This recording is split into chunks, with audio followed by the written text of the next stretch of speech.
Ça y est, on y est. Il y a quelques années, je disais dans une vidéo que l'on allait sûrement connaître un changement de paradigme important qui allait nous plonger dans une transition d'un monde à un autre.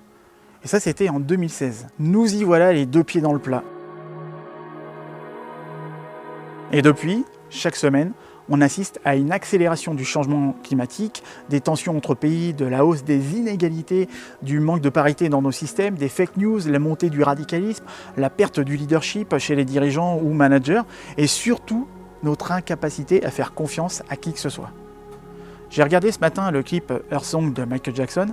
Ça m'a glacé le sang de constater que cette réalité qu'il décrivait en 1995 est toujours la nôtre. On parle des incendies criminels en Amazonie ou encore les feux liés à la sécheresse en Australie, où on se voit pleurer à la vue de koalas fuyant les flammes, sans parler de toutes les personnes qui subissent la misère partout dans le monde. Et aujourd'hui, on vit une pandémie. Personnellement, j'ai l'impression de m'être trompé de présent ou de futur.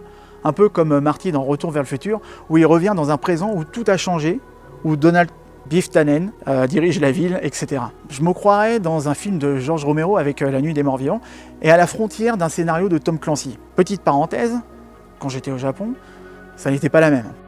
L'état d'urgence a été décrété, mais pas de confinement général imposé. Je sais, le Japon, c'est à part. Je ferme la parenthèse, mais le confinement que l'on vit est unique. À mon retour du Japon, j'ai dû passer mes journées à basculer entre les news, les appels avec mon entourage, les scandales politiques et les vidéos de chats. J'ai eu la chance de conserver le contact avec mes clients et les étudiants des écoles et universités avec qui je travaille.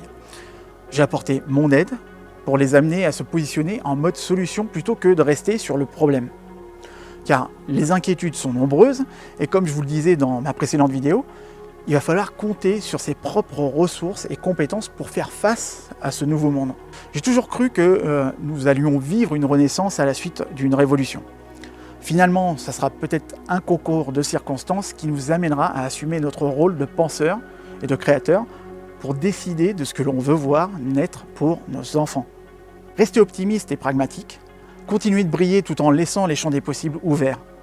Être convaincu que c'est l'occasion pour que ça aille mieux, tout en se retroussant les manches pour résoudre le problème. Depuis quelques années, j'aide de plus en plus de personnes dans leurs projets de reconversion et j'ai observé qu'il y a de plus en plus de personnes qui ont des projets autour de l'écologie, l'environnement, les initiatives collectives et citoyennes.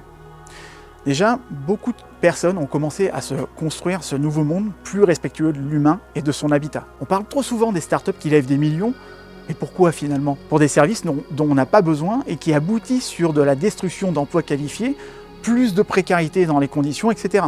Quand Miro, la nouvelle licorne française, a défrayé la chronique avec sa nouvelle annonce financière le 18 juin, j'ai tout de suite repensé à ce que m'avait raconté Susanna. Le patron de Miro, Thomas Rebaud, assurait lever 230 millions de dollars pour disrupter le monde de la photographie. La disruption m'avait l'air déjà en cours depuis longtemps.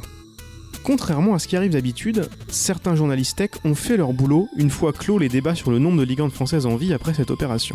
L'écosystème n'est pas trop fan du travail d'explication derrière la façade com à coups de millions. Même Madines a publié la tribune très critique d'un photographe.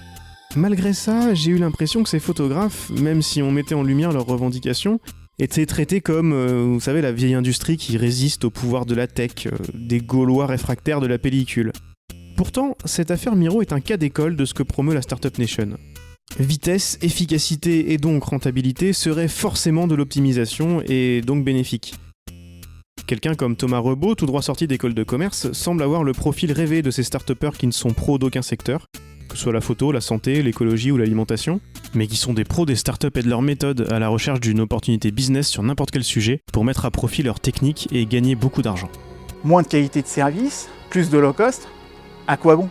En revanche, on parle moins de Boyan Slate avec son projet de nettoyer les océans, de Jack Andraka qui à l'âge de 15 ans a développé une méthode pour détecter le cancer du pancréas, de Christian Kroll qui a créé en 2009 Ecosia et qui est un moteur de recherche solidaire et qui reverse 80% de ses bénéfices selon un programme de reforestation présent partout dans le monde. Tout ça est peut-être une petite goutte dans l'océan, mais c'est un signal puissant pour la génération à venir qui sont moins dans le voilà frère, je m'en bats. Traduction, je m'en foutisme. Ils sont moins dans le je m'en foutisme qu'on ne le pense. Mais bon, ça c'est un autre sujet. On recherche tous une lueur d'espoir, un endroit pour s'engager et être utile, un espace pour s'exprimer. Et je repense à ce médecin chinois d'une trentaine d'années qui était un des premiers à alerter jusqu'à son lit de mort du coronavirus. Je pense même à l'Afrique où certains ont tenté de réduire l'épidémie d'Ebola. Et je pense que beaucoup d'entre nous doivent écouter et prendre en compte ce qui se passe maintenant. Maintenant, c'est l'heure. Il est temps pour vous, les entreprises, les institutions, les gouvernements, de prendre les devants pour l'intérêt commun. J'encourage les décisionnaires à écouter, à agir, à mettre de côté leurs intérêts égotiques ou économiques et à entendre ceux qui les font vivre. Vous, moi, nous, à écouter comment nos collègues, nos employés, nos citoyens et communautés sont traités. On a l'occasion de ne plus regarder et de définir notre avenir. Sans attendre de se retrouver dans un scénario de Orwell avec une puce sous la peau en étant traqué dans nos données et par reconnaissance faciale. Je vous l'ai dit dans une vidéo sur l'équilibre vie pro-perso que notre vie privée est à préserver coûte que coûte.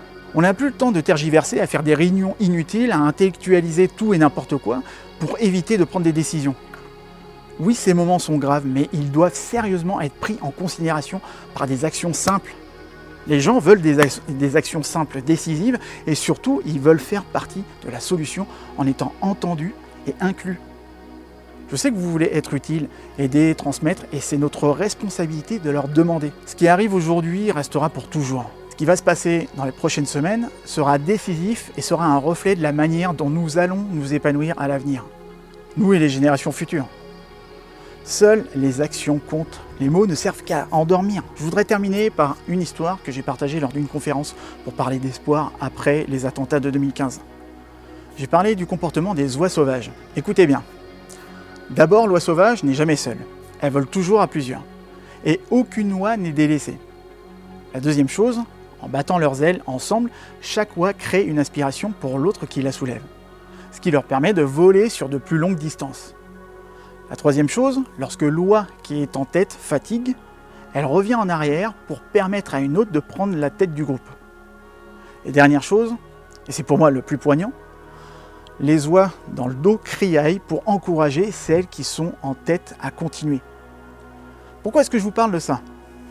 Parce que les oies sauvages sont une espèce fondamentalement collaborative. Elles sont interdépendantes, reconnaissent la nécessité de la présence de l'autre et le désir d'avancer ensemble. Elles s'organisent en tournant, ce qui représente leur résilience en tant que groupe, et elles comprennent toutes qu'elles ont un rôle égal à jouer. Et quand elles criaillent pour encourager les premières en ligne à continuer, elles reconnaissent qu'un bon leadership est autant encouragé que définir une orientation. Je suis convaincu qu'il est temps pour nous tous de voler ensemble en ce moment, de créer de l'élévation entre nous, de prendre chacun notre tour et d'aider les idées des autres, des uns et des autres, à être au premier plan. Par-dessus tout, je pense qu'il est temps pour nous tous de nous rassembler afin que nous puissions tous continuer. C'est l'heure, c'est maintenant, c'est pour toujours.